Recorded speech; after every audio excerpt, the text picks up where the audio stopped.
ayah. Kan ada tuh di Al-Quran berakal sama berpikir. Itu tuh bedanya apa sih ya? Sebetulnya banyak, ada 4 sebetulnya itu. Ada akal, ada berakal, ada akal, berakal, menggunakan akal, berpikir. Nah, itu cara kerjanya beda-beda itu. Ilmu itu kan banyak pembagian-pembagiannya, gitu. Ada yang disebut kecerdasan spiritual, ada kecerdasan intelektual, kan? Ada kecerdasan emosional, gitu. Nah, akal yang disebut akal itu disket, tahu nggak disket? Nah, akal itu sama dengan disket itu, wadah atau tempat ya. Nah, kalau berakal, akal itu diinput, diisi dia, ya. Nah, kalau udah terisi dia, dengan apa mengisinya? Misalnya kamu dari kecil nih, ya, dari kecil kan kamu tuh lingkungan ibu bapak, untuk lingkungan keluarga kan, lingkungan kampung kan, lingkungan sekitar kita, sekitar rumah kita, apa-apa yang kamu lihat, apa-apa yang kamu dengar, apa-apa yang kamu alami kan. Nah, itu di sekolah, ya, kamu dengar ceramah di mana-mana, ya, orang ngomong di mana-mana, terutama di sekolah yang banyak kan. Nah, itu diinput namanya tuh, diisi akal tuh, yang tadi wadah tadi, ya. Nah, berarti kalau wadah udah terisi, namanya berakal, ya, terisi dia namanya berakal. Kalau akal saja dia berarti masih kosong kan. Nah, diisi dia berakal jadinya, ya. Nah, orang menggunakan akal, jadi input yang diisi tadi digunakan, ya, digunakan dia. Nah, namanya menggunakan akal. Jadi akal itu wadah, berakal, akal itu diisi, diinput, outputnya namanya menggunakan akal, ya. Nah, di sekolah itu kan yang disebut kecerdasan intelektual atau kecerdasan akademis, ya. Nah, itu yang disebut akal, berakal, menggunakan akal itu. Kalau berpikir itu kecerdasan spiritual, beda. Nah, apa yang yang diisi nih ke akal itu, ya, sebatas mana akal itu bisa dia menampung isi-isi itu, ya. Nah, pertama, akal itu sebanyak yang kita input kan, apapun yang kita input tuh. Nah, terus nanti di output. Jadi apa isi input akal kita itu juga lah outputnya. Misalnya kamu sering dengar ceramah atau pelajaran atau pengetahuan dari guru-guru kamu atau dari siapapun kan. Oh, inputnya bagus-bagus nih, baik-baik nih, yang harus mencintai orang lain, mengasihi orang lain, nah, menyayangi orang lain kan, ilmu-ilmu yang baik-baik tuh, ya outputnya baik-baik juga. Tapi kalau kamu sering dengerin kebencian, permusuhan, misalnya kan, atau ajaran-ajaran yang suka melukai hati orang lain, menyakiti hati orang lain kan, itu juga lah outputnya nanti.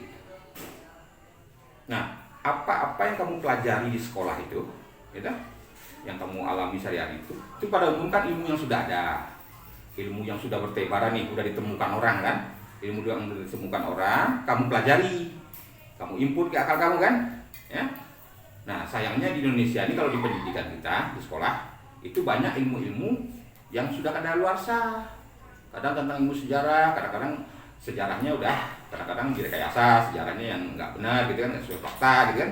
Atau kita ilmu-ilmu tentang biologi, fisika semacam kan, ada yang sudah nggak bisa kepakai lagi, tapi masih dipelajari kan. Atau ada ilmu-ilmu macam-macam lah yang sebetulnya nggak sesuai dengan zamannya lagi. Misalnya kayak pelajaran apapun lah di sekolah itu kan banyak tuh jenis pelajaran kan, itu harus dievaluasi. Saya semenjak negara ini berdiri belum pernah dievaluasi itu kurikulum itu kan. Nah, kadang-kadang ilmu daur ulangnya itu kan, ilmu daur ulang itu maksudnya ilmu yang sudah ada, yang sudah ditemukan orang, ya, ilmu yang sudah ada di bumi ini. Nah, kan itu yang kamu pelajari, ya. Nah, itu pula yang kalau ilmu itu hanya hafalan sifatnya, tidak dipahami, ya kamu jadi guru misalnya kan, jadi guru pabrik. Nah, tapi kalau ilmu itu dipahami, bahkan diproduksi apa yang dipahami itu Cina tuh. Nah, Cina itu kan jarang ada penemuan-penemuan baru di sana. Tapi dia memanfaatkan ilmu-ilmu yang sudah ada, yang ditemukan oleh negara-negara manapun, tapi dia produksi barangnya. Sudah? Nah, kalau kita enggak, sifat lebih banyak berbasis kompetisi namanya kan, hanya mengejar juara untuk hafalan-hafalan, tapi nggak paham. Contoh misalnya kamu diajarkan 4 sehat 5 sempurna, kamu paham kan? Kamu hafal kan? Tapi disuruh menghafal nggak mau, berarti kamu nggak paham. Cuman hafal aja kan? Nah ini artinya di hafal juga tapi dipahami juga. Nah sebetulnya metode paling bagus itu belajar di sekolah itu kan kita memahami yang penting, nggak penting hafalnya. Paham tuh apa, misalnya kayak matematika, itu kan matematika itu sebetulnya mempelajari pola-pola, bentuk-bentuk sebetulnya kan. Nah ini polanya begini, ini polanya gitu. Nah tahu kita cara-cara kerja pola itu, udah nggak, matematika sendiri nggak terlalu penting banget sebetulnya gitu kan. Nah kita mengerti cara kesimpulan akhirnya itu yang berupa pemahaman, dia berbentuk pola-pola sebetulnya gitu kan. Nah itu mati. Nah itu kan jadi, nah kalau ilmu-ilmu daur ulang itu kita pelajari kan. Nah kalau misalnya kayak Cina tuh, dia produksi barangnya padahal dia bukan dia penemunya kan, penemu awalnya, tapi dia bisa bagus negaranya, bisa memproduksi barang banyak kan. Nah karena dia dipahaminya, dia pelajari sampai paham dan dia produksi barang itu, jadi berguna. Sekolah-sekolah itu atau tamatan sekolah itu berguna, ya kan? Nah bedanya kita enggak, di Indonesia sayangnya itu enggak gitu kan, hanya berbasis mengejar hafalan-hafalan aja gitu kan. Nah ilmu-ilmu daur ulang yang sudah ada ini yang kita pelajari itu yang disebut kecerdasan intelektual atau kecerdasan akademis. Nah beda dengan berpikir itu kan namanya kecerdasan spiritual. Nah orang nggak usah dibenturkan tuh antara agama dengan ilmu pengetahuan kan, ya. Wah ilmu pengetahuan itu lain, padahal ilmu pengetahuan itu salah satu sifat Tuhan kan, ilmu. Sifat Tuhan kan banyak, sifat Tuhan tak terhingga kan, 20 sifat ingin kita pelajari, yang 7 sifat ada pada diri kita kan, hayat, basar, sama, kodrat, iradat, ilmu, kalam kan. Nah iradat itu kan berkehendak, ilmu itu pengetahuan kan, paduan 2 sifat Tuhan yang meliputi diri kita itu, yang digerak-gerikan Tuhan, itu akan menghasilkan ilmu-ilmu baru. Ilmu-ilmu baru itu yang disebut dengan berpikir. Nah dia bermulanya ke intuisi kita, adanya di dalam hati kita, intuisi namanya, sirullah itu, intuisi. Nah, ilmu Allah itu kan meliputi langit dan bumi serta beserta seisinya. Allah Maha mampu memberikan ilmunya kepada siapapun yang dikehendakinya, ilmu apapun kecuali mempelajari zatnya. Nah jadi Tuhan tuh dengan cara apa Tuhan tuh memberi ilmu kepada manusia itu, ya? Nah kita akan disifati oleh Tuhan, ya kan ada tauhid zat, tauhid sifat, tauhid af'al, tauhid asma, ya. Nah sifat-sifat ya Tuhan yang ada pada diri kita itu, yang meliputi diri kita itu, yang namanya hayat, basar, sama, kodrat, iradat, ilmu, kalam kan. Nah yang 2 ini yang berupa ilmu dan iradat. Ilmu dan iradat ini kalau nggak digerak diamkan oleh Tuhan, nah dia nggak aktif dia, ya kan? Nah Tuhan yang mengendaki seseorang itu mendapatkan ilmu, ya kan? Mendapatkan ilmu, penemuan baru, ilmu baru tuh. Nah melalui apa? Itu melalui digerak diamkannya tadi, yang berkehendak dan ilmu itu. Nah ilmu dari dia asalnya kan, dalam bentuk apa? Dalam bentuk intuisi, sirullah ke dalam diri kita kan. Nah terus nanti lintasan hati kita nih, nah kan ada orang misalnya, ada seseorang membuat syair lagu misalnya kan, belum pernah orang membuat syair lagu seperti itu, ya nadanya juga belum pernah dibikin orang seperti itu, ya kan? Nah ditemukan itu bagi dia. Ada juga orang yang membuat karya seni kan, lukisan atau kerajinan tangan segala macam kan, yang belum pernah dibikin orang, dibikin sama dia. Kalau yang udah ada di orang-orang itu namanya kecerdasan intelektual tadi kan. Kita meniru, cuma mendaur ulang ilmu-ilmu yang sudah ada atau memodifikasi ilmu yang sudah ada. Nah ini enggak, kita bisa menemukan ilmu baru jadinya. Nah ilmu baru itu banyak jenisnya. Ada dunia seni, dunia filosofi kan, dunia sains, biologi, fisika atau apapun kan, penemuan-penemuan baru tuh. Nah itu berasal dari Tuhan, ya kan? Nah diberikannya kepada orang siapapun oleh Tuhan yang dikehendakinya untuk diangkat derajatnya ke tempat terpuji begituan dibanding orang-orang lain, ya kan? Nah kenapa kok Tuhan memberikan ilmu itu kepada dia? Karena dia bersungguh-sungguh, mau bersungguh-sungguh untuk mendapatkan ilmu Tuhan itu. Karena gudang ilmu itu Tuhan yang punya. Ternyata sumber segala ilmu itu Tuhan yang punya. Nah, makanya nggak boleh dibenturkan antara ilmu pengetahuan dan agama itu. Ini orang yang bisa menemukan ilmu-ilmu baru itu, yang bisa untuk memajukan peradaban ini kan. Nah, contoh misalnya padi itu umurnya dulu 9 bulan, orang 1000 orang, ya. Panennya itu 9 bulan, orang 1000 orang, sawah 1 hektar, cukup kan? Nah sekarang orang 3000 orang, tentu nggak cukup lagi. Ditemukanlah, diberilah suatu ilmu pengetahuan kepada seseorang oleh Tuhan kan, melalui menggerak diamkannya sifat ilmu dan sifat yang sifat iradatnya, berkehendaknya. Ilmu itu kan pengetahuan dan iradat orang itu berkehendak. Nah, bisa dia menemukan bibit padi yang cuma umurnya kurang dari 3 bulan, ya kan? Nah, akhirnya bisa 3 kali panen setahun, cukuplah untuk makan orang 3000 itu kan. Nah, jadi ilmu dari Tuhan itu menjadi rahmatan di alamin jadinya kan, berguna bagi orang banyak. Nah, kalau kita khotbah, pengkhotbah itu kan, dia kan hanya menyampaikan ilmu-ilmu yang sudah ada, ya kan? Nah, kadang-kadang dia bantulah orang miskin. Kalau barangnya nggak cukup, bagaimana bantu? Kita kan nggak bisa. Nah, kecerdasan spiritual inilah yang dia bisa dikehendaki Tuhan untuk menemukan ilmu-ilmu baru tadi yang bisa mencukupi kebutuhan manusia itu. Nah, itu disebut kecerdasan spiritual, itu yang disebut berpikir namanya tuh. Jadi yang berpikir, yang sesungguhnya yang benar-benar berpikir siapa? Allah. Nah, Allah kan, Allah itu yang proses berpikir itu Allah sebetulnya dalam bentuk penemuan-penemuan baru, ya kan? Soalnya penemu Facebook, penemu kan banyak penemuan tuh dari zaman dulu tuh, penemu gitar, penemu penisilin, penemu obat-obatan, penemu mobil, penemu pesawat terbang, penemu macam kan banyak tuh macam-macam itu. Nah, itu dari ilmu Allah. Orang itu dikehendaki oleh Allah karena dia bersungguh-sungguh, ya kan? Maka kan ada kata orang tuh, orang ulama-ulama besar dulu kan, saya melihat Islam di Jepang, saya melihat Islam di Eropa, saya melihat Islam di Amerika gitu kan, tapi saya nggak melihat Islam di negara Islam. Ya, kenapa? Karena orang-orang banyak peradaban baru yang diberi Tuhan kepada mereka. Di mereka banyak penemuan baru. Nah, belakangan udah ada banyak juga penemuan baru dari dunia Islam. Saya di Iran kan, dulu zaman dulunya sih banyak juga penemuan baru di Islam kan. Tapi orang Islam sekarang asik dengan pecah mazhab, pecah aliran gitu kan. Hanya bangga-bangga ke nenek moyangnya, bangga-bangga dengan kitab-kitab yang sudah ada gitu kan. Dia nggak memproduksi lagi hal-hal baru gitu loh. Nggak bersungguh-sungguh gitu kan. Dia hanya bersungguh-sungguh untuk saling ribut, berebut kebenaran tentang mazhab ini yang benar, aliran ini benar, aliran itu yang benar kan. Nah, timbul di Iran sekarang yang mulai banyak penemuan-penemuan baru kan.